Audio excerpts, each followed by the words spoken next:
You're listening to Nightmare on Film Street.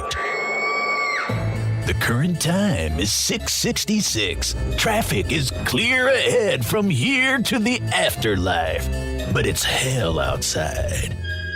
For the next hour, you're on Nightmare time. So, let's give a grave welcome to our hosts, John and Kim. Hello again, fiends, and welcome to Nightmare on Film Street, the horror movie podcast for the casually obsessed. I'm Kim. I'm John. And this week, we are getting controversial? I don't even know. We are talking about The Thing from 2011. Yeah, we're kicking off a new double feature of modern remakes of 80s classics. And this one's been one that we've been avoiding for a while. And I don't know if you're trying to say that we're about to get controversial here because you loved it. We don't usually talk about the movies before we record, so now I'm very suspicious of what you think about this movie. No, I think it's just controversial because I know a lot of people like to watch the movie specifically before they listen to these episodes. Oh, and you want to apologize to everybody? We're forcing a lot of people to watch the 2011 remake, and from what I have gathered on the internet, people don't really like it. I knew nothing about this movie going in, by the way. That's crazy to me. I just didn't hear about it. I don't know. As I've said before, I have definitely watched this movie before with Kim present. When he told me Mary Elizabeth Winstead was in it, and I was like, what are you talking about? She's my favorite. Yeah, I would remember if I watched a movie with Mary Elizabeth Winstead. Yeah, no, this is a movie that people love to hate. It's got plenty that you can hate about it if you really want to hate it. But I'm gonna say right here, right now, there are at least 3 good things about The Thing from 2011. Number one has to be that it's such a great angle for a remake / prequel. If you're familiar with John Carpenter's The Thing, there is a American base that's been under attack by an alien, which they discover has already torn through a neighboring Norwegian base. This movie is also set in 1982 and takes place I didn't know that while we were watching it. Well, this movie takes place at that Norwegian facility, so we're kind of seeing the movie that happens before the movie we all know and love, which I think is a great angle for a modern remake. You can't do that with every horror movie ever, but this one seemed perfect for it, and I think it was the absolute right approach.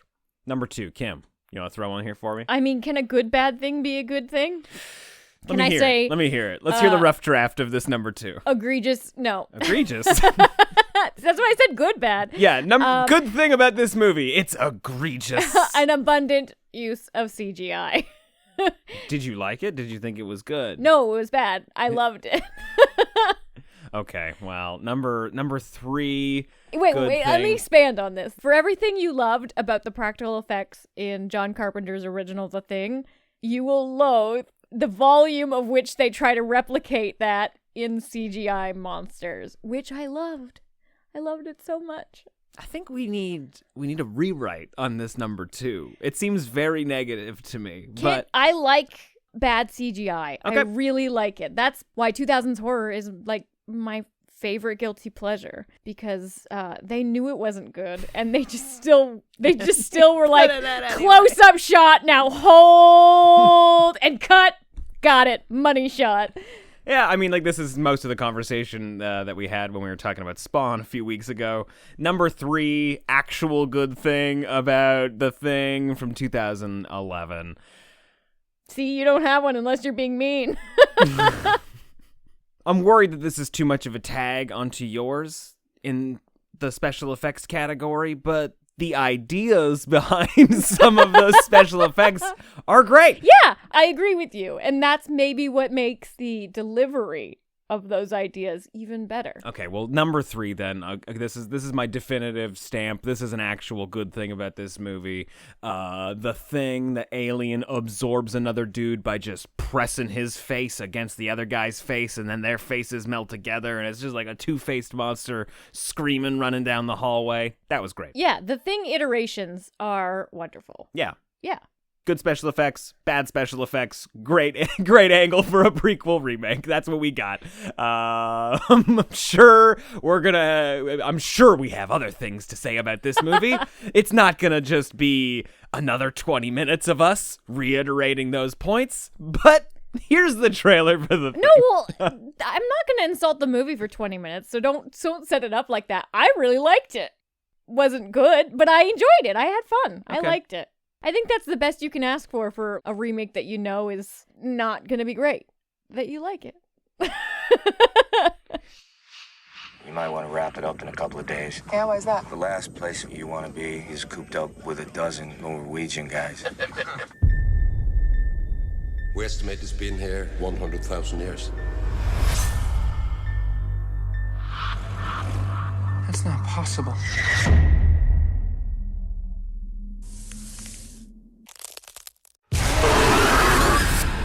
This thing detects its prey. Copies it perfectly. And then hides inside it. Not all of us are human.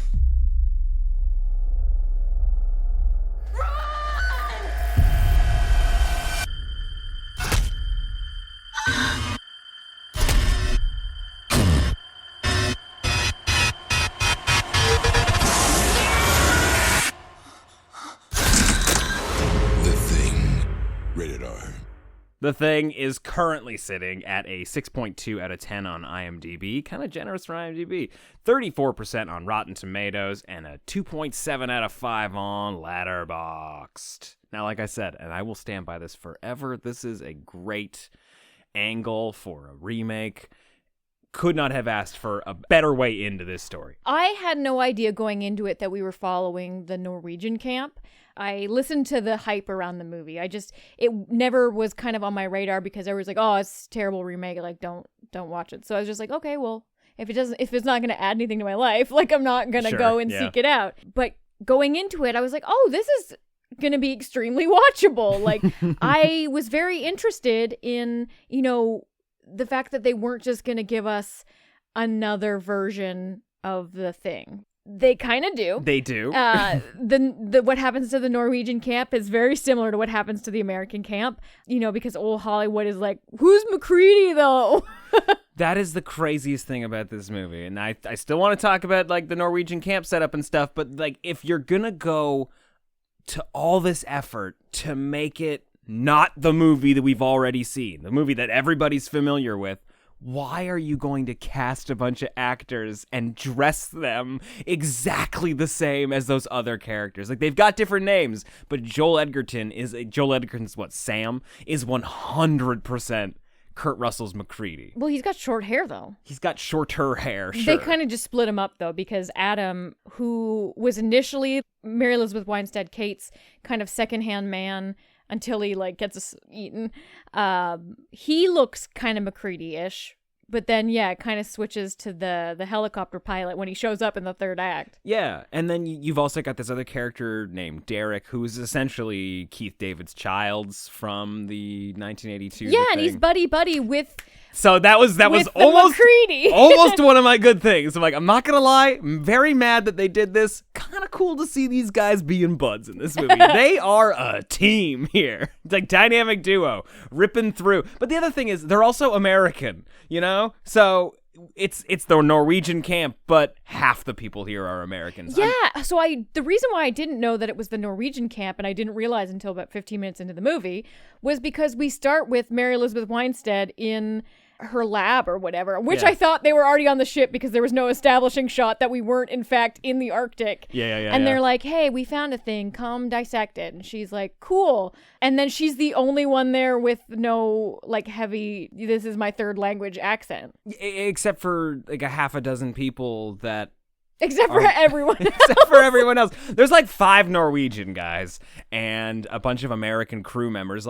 In the characters, Sam and McCready and all those guys, they're the grunts of the group. There is a group of scientists, but then there's also a group of people that have to take care of the dogs and man the helicopters. And People that are essentially there to do like the manual labor required for the scientific expedition. Those are the Americans. And I think that's where they try and get the paranoia later in the movie. Which is weird that there was no communication between the two camps. Like, I don't know if that was a great angle for the prequel, because you're like, well, why are they not communicating with the other Americans? You could argue that they're trying to keep everything secret because they've got a fucking alien. That's true. They do have an alien. And when they find that alien spaceship in the cold open of the movie, it is fucking rad. They're driving around because they hear this beacon, I think is what it is, like similar to Alien. They're looking for the North Pole. If you've Is ever that what it seen is? like a looking for the North Pole sequence, this is that. And instead of hearing like the sound of toys being made and what's the song in Santa Claus 2? Santa Claus is coming to town, I guess. Don't know. They break through the ice, get stuck in a cavern, and Which is probably the coolest part of the movie, and Oh my they God. do not continue completely cut away from it. They've got this gigantic snowcat, the kind of car a Hummer wishes it could be when it grows up. It falls through the ice and it gets stuck between two giant blocks of ice. They're upside down, staring down at this spacecraft, and then it just says the thing. We never see them escape from it, and it's not like it's a plot hole or a logic thing that I can't deal with, but like, what a harrowing sequence it could have been. Yeah, like them getting, because they have to have gear in there for sure. So like them getting like their winches and their ropes and either going up or going down, like that's fucking terrifying. Yeah, and like as you move, like the car shifts a little bit and everybody's like, don't move. Like there's 20 minutes of the movie right there. It could have been great. But we just cut to, they've already established the base. When you go to check out, like, because you've done this, when you go to check out like a pyramid, there's already lights hung and it's already dug out more or less. They've got makeshift ladders everywhere. Yeah, and It's we're going to check out the spaceship. I love that they just have enough gear laying around. Like, what happens if we discover a cave system and there's like, I don't know, an abominable snowman or an alien spaceship in there? Like, we're gonna need extra ropes just for that contingency. Well, right? I'm sure they were looking for, like woolly mammoths and shit. You think they were looking for that kind of one? I have no idea what they're doing up there. They're just studying the cold. Yeah, there is a really mean scientist on board. So, like, I feel like maybe he was doing some work before he got big-headed about the alien. Are you talking about the main scientist? Yeah. Mr. Sander or whatever? So you think he was at the facility beforehand? I thought he showed up because of this discovery they've made. So I'm going to be real here. I don't understand a lot of what any of the characters do. Oh. And also, they come and go a lot, and they miss, like, plot advancement, and then they come back into the scene, and they're caught up. And, like, it's just, there are so many characters that are, like, neither here nor there. Mm-hmm. It doesn't really matter because everybody dies. This is also one of the problems with remakes because there are beats you have to hit, and everybody knows where the story's going more or less, especially with an alien thing. Because even saying the Doctor is the big bad, I mean, yeah, like he's kind of an ass in 3 scenes, but he's missing from a lot of the scenes. Well, there is a harrowing sequence where the alien's attacking and then it's over and we've subdued the alien. He's crispy and fiery now. He's just a smoldering rock. And there's half a dozen people just not around because as soon as he started like attacking, they just ran out of the room. And then we see them later on just like by themselves in the facility somewhere looking around at noises. Like, oh wow, they really did just fight or flight and get the fuck out. So they're like, scatter! Yeah! It can't duplicate all of us. Oh boy. Yeah, the film has some interesting logic, which is really strange because there's a blueprint that so works. Yeah. So they cut this being out of the ice. We learned that from finding the spaceship that one of the surviving aliens went out into the snow and just froze to death. Yeah. To quote death. Quote to death, yeah. He Encino-manned himself out there in the Arctic. So they cut him out and they bring him to their cold room that's not nearly cold enough. Nope. They drill in, they get a tissue sample, and then the ice block melts and the alien gets out from the scientists. I just find it hard to believe that they're like after they've got this block of ice, they've brought it into their little like mud room that's like kind of cold but like not fully warm. You could tell it's cold because of all of the CGI breath in that room. The next scene after they've taken a few photographs and the tissue sample is like they're having drinks, they're playing ukuleles, they're singing, they're playing pool, they're laughing, and like as much as the air in that place would be like electric because like you've just found aliens. Aliens are real and you've got one here. I just don't think I'd ever leave the room. Not from fear, but from interest. Like I would just constantly be staring at it like, can you believe that fucking thing? Holy shit. Well, and especially because it's like 8 feet tall and it looks like a motherfucking It looks xenomorph. like it's got, yeah, it looks like it's got talons. Like I would be scared of it. I'm just amazed they didn't take that tissue sample and leave it in the ice out where it's hella cold before bringing it back. Because the whole idea is like, oh, we need to get a tissue sample. We need to analyze this thing. Meanwhile, we're also going to go to sleep right beside it. Like it seems very unsafe. It gets even weirder, too, because once the alien is out and it consumes one of the dudes, they burn it to a crisp. Very smart. Mm-hmm. And then they kind of dissect it because they want to see what it was doing with the dude, which is a really cool aspect of this film. Yeah. You know this is a remake, and they're expanding on a film that had very cool creatures and a beast that we didn't really understand fully. Yeah. So you know they're going to expand on it in a way. So even though you don't necessarily want them to change things about the thing you know and love, I really enjoy that we got to see them kind of like dissect it and see like a corpse inside of it half regenerated. Like I loved that. That was cool. And the way that they establish, there's a really key thing in the movie too, that the alien can recreate, imitate organic matter and material, but it can't do anything with metal. So the way that Mary Elizabeth Metal Winstead, is organic though. Let's just be real. Well, yeah, everything's carbon-based, sure, you know. But there's metals that are... This guy's got what? Like a fucking... He broke his wrist or something and they had to get his arm set with a splint. Yeah, he had a bunch of pins. Yeah, a bunch of pins and stuff. And that's how Mary Elizabeth Winstead sort of figures out that it can only copy tissue. Mm-hmm.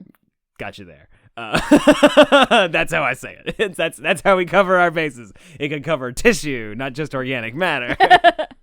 And so the idea there is like, okay, well, if this metal plate that was in this guy's arm is now outside of his body, but there's his arm fully intact inside this alien monster that was maybe kind of absorbing him, digesting him, well, how the fuck did it get out? And that's kind of just like what leads us down this path. Where all the paranoia and superstition in the movie is kind of based around that. They have to get there relatively quick though, because they know, the audience knows what this beast does. And I fair credit here, they do get to it. Like Mary Elizabeth Winstead sees this and is like, no, I'm gonna get a tissue sample, and then she sees like squiggly cells eating other cells and becoming those cells, and she's like, well, we're fucked. Yeah, exactly. And she calls the alarm. She's like, hey guys, we're fucked. To her credit, to this movie's credit, they're really smart about who could be the alien and being faced with that situation and how you have to fucking lock down. There's always one character in these movies that is smart because you're just like, you know what we all need to do? Kill ourselves. Like there's no way out of this. We all have to die. Or we have to definitively kill it, and we'll never know if we definitively killed it unless we're all dead. My favorite thing though about saying that they're smart was like, yes, they finally believe that there's a thing, because even though they didn't immediately believe Mary Elizabeth Winstead, monster breaks out, monster goes crazy, and they're like, oh fuck, the thing. She's like, okay, well, you can't be alone with anybody. It's not safe. And then every single fucking character after this is like groups of 2, everyone. Yeah, or walk by yourself, including her. That's a mistake. It was a great jump scare though, even though you felt it coming when she's like, the keys are over there, and you're like, mm-hmm. Yeah. I know that it got you too, because like while she's looking for these keys and that the cook is standing behind her, you can just hear like you're like, oh fuck, she's turning into something. I loved it though, because she still kept part of her human form, so she was this elongated thing that was like a bust from the chest up, just like leaning backwards in this terrifying way. And I think that's what was so wonderful about the special effects in the original thing as well, is that the thing monster is an eldritchian uncanny valley. You know, when things are like human, but they're not human. Oh, yeah. And I think that's what's even more terrifying about them, which brings me to kind of like a philosophy on the thing. Okay. Is that I don't think we ever see its original form. I think you do in this movie. No. So I'm gonna continue arguing. My point is that it's been in the minds of people by this point. It understands, you know, how humans think, what humans are afraid of. Okay. And I can prove this because one point when it's the alien, it goes to the stove where the sprinkler system is installed to get extinguished. And it would only know that if it replicated those brain cells and had that memory. Smart. So I think it's making a form that's the most terrifying or the most debilitating, or maybe, you know, because like it can grow crazy arms or abundance of legs to be fast and swift and crawl and creep. And so I don't think it's showing its original form. And I think you're trying to say that, when it was trapped in the ice, it was like this bug-like thing where it looked like a giant beetle, more or less. Okay. What if that's the shape it was when it crash landed on Earth? That was the species of creature it had imitated on the planet it was last. I mean, sure. It wiped out that species and it was hungry again. Okay. And so like it killed the bug planet and then landed on Earth but and then froze as a bug. But we know that they crisped it up and cooked it while it was imitating a dude. It was in the process of copying a guy. Like we see that it's a copy in progress. I think that is its original form. It's sort of like a Venus flytrap motherfucker who's got this crazy frog tongue that just snatches people, sucks them up, and then just starts copying them. I think that image is what it. So is its what it looks internal like. organs might look like that, but I still think it's wearing a suit. Okay. Well, did you have anything else you wanted to say about the movie? I got a chunk of conversation. You have more philosophy. but I'm just saying, like, is there anything you want to touch on before I flip this table and we start talking about something else? Yeah, I just credit to the monstery things. You touched on it briefly in the intro about when it absorbs the face in the lounge room and it becomes this like hybrid monster where it starts absorbing him while he's still alive in this horrible way, and then it becomes this double entity for the rest of the film. It looks pretty fantastic. Yeah. I mean, it's really CGI-y, but it looks fantastic. I'm into it. It's the so concept, good. fantastic. So good. This movie should have been incredible. Why? Could have been. In fact, arguably was amazing. Why? Because they did it all with practical effects. They did the entire movie in Toronto with Studio ADI, all practical, animatronics, people in suits. You know that scene in the helicopter where there's like that really brilliant switcheroo and the guy who you think is the thing isn't, and it's another guy? His face splits and rises up and becomes teeth. Practical. They shot it. You can watch it. I'm going to show you some of it.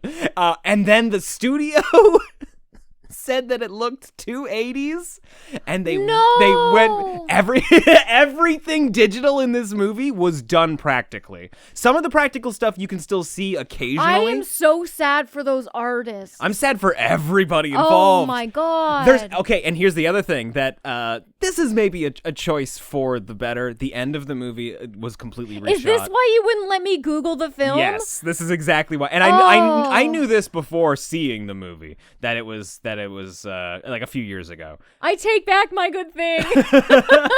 It was very hard for me not to bring it up back then. I was like, you do not know what I got planned for the rest of this. The end of the movie was completely reshot in the original ending. Again, this is maybe not a terrible idea, but test audiences were confused when Mary Elizabeth Winstead goes into the spaceship. She's chasing Dr. Sander, who's like racing off to the spaceship in the ice to take off again, right? To get off into space or Seattle or something, right? She comes across the bodies of the pilots of that ship and also a pod room with lots of different creatures as specimens. And one of those pods is broken because the thing is we're supposed to figure out. Oh, so the thing isn't the intelligent being. Yeah, the thing is a thing. That was my pet peeve with the ship, because the ship was so inorganic, and I was like, that fucking spaghetti monster didn't make this. And it had like that weird pixely cylindrical thing that was like, oh, this is like a replicator, but it's like AI. And you're like, ew, I don't like this. That was part of the reshoots. So yeah, she was supposed to find the original pilots. They were dead. It has obviously imitated them. And also, I think it's complicated because you have the look of the thing and then you have these alien creatures. And I think it's hard to differentiate what's a natural alien and what's a thing alien. And so people were confused about that, but it was imitating the aliens because the spaceship is controlled biologically, and it's like these fucking tubes. So it needed like the fingerprint scanners. Yeah, it's like umbilical cords that come out. It needed the right fingerprints. Yeah, exactly. So it was imitating that in order to take the ship off and power the ship up. I love that because that is essentially a grander version of the beginning opening of the original thing. I read a quote that's what the director says. He's like, this is like the aliens are the Norwegian camp and the Norwegians are the Americans. Yeah, so they had crashed the ship because it got out. They tried crashing the ship, at least in the backstory, they tried crashing the ship to kill the thing. Like that was the idea. It's like, we can't let this thing exist. We've captured it, but it can't kill us and then fly off to another this spot. This is fantastic. Right? Isn't that great? But it was just confusing to everybody who saw it. Well, fuck them. Well, I mean, hey, since the Justice League thing, there's been campaigns to try and get the director's cut out. We need it. Can I show you some of the footage? Oh my god. And like, I've got lots of videos that I could show you because Studio ADI is like, this is a decent film as it is. Like, it's not great. Yeah. There's a lot of plot holes. There's a lot of logic holes, but it's totally enjoyable. The characters are all lovely. I enjoy them all. Shout out to the redheaded bearded guy. He's my favorite human. Right? The dude from Game of Thrones. Love him. You lit up when you saw him on screen. I love him so much. Every reaction from him is gold. Because he's just like, oh! And it looks great. I don't know. I don't normally give a fuck about the Arctic, but I did in this movie. It looked lovely. Yeah, I'll say that I don't think that necessarily that it builds the paranoia that the original one did. In this, I think they try and do it by like pinning the Norwegians against the Americans because they're all kind of together in one camp. But it just like it doesn't have that same sort of like airtight mystery as well. You can sort of see them laying the groundwork for like, oh well, this character talked to that character, then that character became the thing, so now he's the thing as well. Like you can actually watch the thing move around if you know what's what. Mm-hmm. But yes, there's no denying that a lot of great people worked on this movie and worked incredibly fucking hard. Check this out. This is the two-faced walking dude, the Edvard monster, walking around through the kitchen. Oh my god. Wait for the close-ups and shit. Like the two faces, Holy they move shit. independently of each other. Whoa. It's blinking. Oh, this makes me so sad. It looks so good. Look at the neck veins. And it's got two sets of teeth. Yeah. And the skin between them stretches. So like when their head moves, like there's tension there. Wow. I hope somebody is really proud of these puppets and has them in their house and scares their niece with them. Right. And like that's just one effect. I'll show you some of the other ones. Like I'll even show you. And that's like the final villain. Like that is so impactful. Yeah, here's what the pilots looked like. Oh, is this the helicopter crash? Isn't it so weird that we lose two characters for half of the movie? You're talking about essentially the Kurt Russell and the Child's characters, yeah. And they crash, and I like that initially because you're like, whoa, I thought he was going to be a lead character, and the fact that he just crashed over into a mountain, cool I was like, little surprise, fuck. maybe, right? Yeah, yeah, like there's no plot armor in this movie. I'm excited, and then he came back and had plot armor. Yes, until necessary. Yeah, and then they locked him away in like a barn or something, and then they got out. And then they got out. There's a whole thing about how, like, there's a character that's missing that then shows up at the end of the movie is one of the Norwegian guys in the helicopter at the beginning of the Chasing 1982 the dog. one. Yeah. I didn't even know we had somebody missing. There was just too many people, like, missing from scenes or in scenes that I just assumed by the end everyone was dead. Yeah, there's a little bit of juggling going on that doesn't 100% work, but like the horror elements of it are all fucking great. This is what the pilots, like the original pilots of the spaceship looked like. Oh, fuck! Yeah, like with their gross blinking eyes. Their eyes blink so fucking cool. Each they've got three eyes down the center of their face and they all move independently. Oh, and they unplug. Like they literally plug into the ship. Ooh, there's goo dripping from the ceiling. Oh, I love it. There's the last one that I do want to find for you. I'll put links to these in the episode description as well, because everybody deserves to see this shit. Wow. But the last one that I want to find for you is what a waste of money. First of all, like not even to say like a waste of artistic talent, because those are fully developed and articulated creatures. Like that's not just like painting. Like that's robotics. They're fucking. Ugh. The crazy thing too is it's been shot. Like that's like I'm showing you footage of the movie that's been shot. Like it's a lot of it's behind the scenes stuff, and there is some test footage at the studio ADI sort of like workshop, but they did shoot the movie with all these effects. Obviously, it didn't get right to the finish line. Like I'm sure there's a whole bunch of cleanup that would still need to get done on it, but like.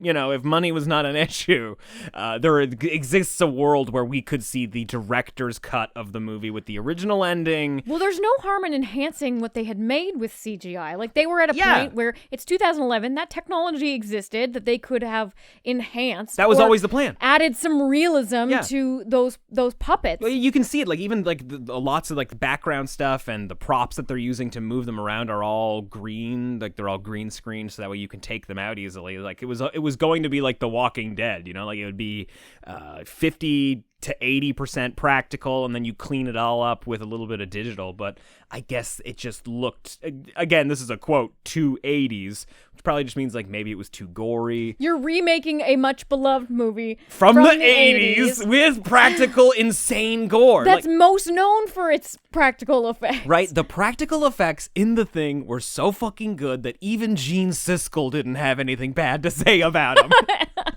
Here, this is the helicopter sequence. This is the dude who just sort of like splits apart and starts fucking attacking. It looks like the video is sort of starting with some behind the scenes stuff, but then they show you inside the helicopter, and it's insane. Oh wow, the guy's in there. Yeah, and it all moves. Like his face splits apart and becomes teeth. His fucking guts open up and just like chomps people in half. It's really gnarly. He's all teeth. And his face is like fucking wide open. But they literally have a guy in a winter coat who's puppeting the body part, and there's a false head on it. Yeah. I mean, what you don't see are like 18 other people on the sidelines with remote controls, just like moving everything around. There's 36 other people puppeting this. It looks fantastic. Yeah, there's a really great video in the sort of developing phase where they're at the workshop, and you can see the face, like as a face, break apart and lift up, and oh man. It really opens up. That's so fucking cool. Doesn't that break your heart? It makes me quite sad because there are a lot of CGI tendrils that break out, and I would have loved to see people getting like whipped and grabbed by things that were actually there. The helicopter one especially is the one that breaks my heart the most because it doesn't look. Now, I mean, it's 11 years later, but I mean, at the time, even people in 2011 were nuts about it because. Part of the problem too is that like it was kind of a rush job to redo all of that, right? They had a deadline. I think it was April. They ended up getting pushed back to October to accommodate for it. But like no matter what, like it wasn't being built into the production. It wasn't planned from the get-go. Like they definitely didn't have enough time to work on this that you would normally expect for something this big. So it was never going to look as good as some of those practical effects. Yeah, well, and they didn't shoot the scenes with the intention. Yeah. Like, there would have been so much work just trying to make the thing look realistic in the space, because it's not, you're not filming for the kind of depth that you need to go in and like with your program or whatever, put something digital in that space. Like there's no depth of field, if that makes sense. Yes, yeah. I mean, it hurts. It hurts. It could be, if I really do think that this is a movie that if a director's cut could be made, probably can't. I think this would have the most wild reevaluation. What a renaissance for this movie if that could come out. I sincerely hope, but it would be know. such a good double feature. Because it would be a really loyal reimagining that doesn't tread too much on the original and honors kind of what was so magical about it. Yep. Surprising people with the effects, and all of the monsters in the film are so creative and terrifying when they show up. Yeah. Like they nail when they appear and when they don't, and like it's so sad to know that these actors were actually interacting with these puppets. I at the end of the day, at the very least, the reaction shots from those actors are all genuine. It's like, it's like they're really there with that monster in the room. You can see the terror in their eyes. Wow. Yeah. That's a fun thing to break out on you right before I ask you to rate this movie. Unfortunately, you do have to rate the movie you watched, but, it had a lot going for it. It had a lot of great ideas. Yeah, I'm still going to keep my score how I thought I was going to rate it. I'm going to give it a 2.5 out of 4. Yeah. Because I think it was a nice reimagining. There are a lot of like, what are these characters doing and why are they doing it? I mean, like the blood test sequence where they're just trying to say, like, show me your fillings, and like that's how they figure out whether or not you're an alien. Like, not as good, but still great. But it's nice that they didn't go with the blood test again. Yeah, like they did not make the exact same movie, and like they are scientists, they are scared people. It would probably, even in a real world scenario where nobody's seen the movie The Thing, it might follow these beats. Like there's got to be a test at some point. Yeah, it was. I enjoyed it for not expecting a whole lot out of this movie. It was a fun time. Yeah, totally good movie. Could have been an incredible movie. I'm gonna give it a 2.75 is what I'm gonna give it. Have they released like the footage of all of the monsters? So everything that I've shown you is from the special effects studio. Those are behind the scenes things shot by the people working on the props and the animatronics and the practical effects. So like when you're watching it on YouTube from the people who made it, because they want to show their work. Obviously, like that's an insane amount of work that they did. Wow, fuck. Yeah, it's quite a bummer. I'm so sad for this film. Yeah, but I mean, hey, it's still a good movie.